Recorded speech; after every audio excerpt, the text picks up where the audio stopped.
Avui us volem parlar, recomanar, comentar El país donde florece el limonero, de Elena Attlee Acantilado, amb un subtítol que explica més, que diu La història d'Itàlia i sus cítricos. I aleshores jo el vaig començar, potser perquè estava traduït per la Maria Belmonte, que havia fet aquell llibre de viatges d'Itàlia, i de seguida em va captivar, em va atrapar aquest llibre, no perquè fos molt amè, que també, no perquè tingués un argument lineal, perquè va saltant d'un lloc a l'altre d'Itàlia, no perquè sigui un llibre de viatges que ja va explicant un estat, sinó per la petita història que té darrere. Penso que està ple d'anècdotes que va fent una petita història d'Itàlia a través d'això, de les llimones, i de les taronges, i de les sanguines, i dels pomelos, i això, que no m'interessa per res, en conjunt es converteix en un... Em vas provocar amb aquest llibre i jo també he quedat atrapat. Jo crec que l'Elena Attlee...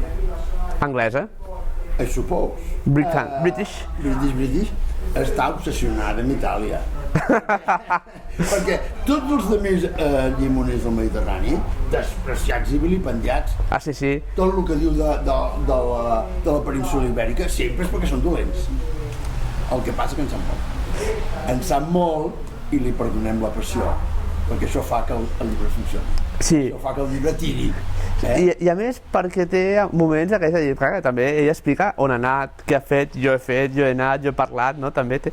I li perdones perquè el que contraposa contra això és molt bo. El naixement de la màfia. Brutal.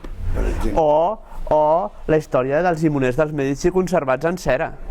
Ho vaig trobar dient, s'ha d'anar a veure això a Florència, he estat a Florència a veure els llimoners. Per mi el descobriment més gran ha sigut que era la bergamota. Perquè no n'havia sentit, tota la vida sentit parlar de la bergamota, relacionada amb el llimoner sí, però són uns cítrics que només es conserven a la part superior del peu de la bota d'italià, només aquell tros de costa, enlloc més d'Itàlia, ni del món, perquè les altres imitacions són molt més dolentes.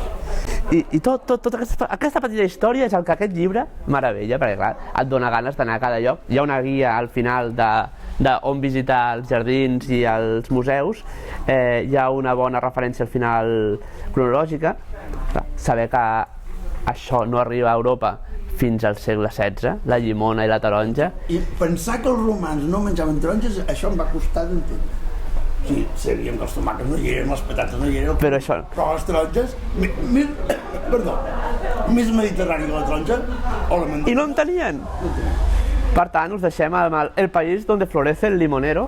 És un llibre de viatge, o sigui que ja ha passat Sant Jordi per l'estiu, això, ja.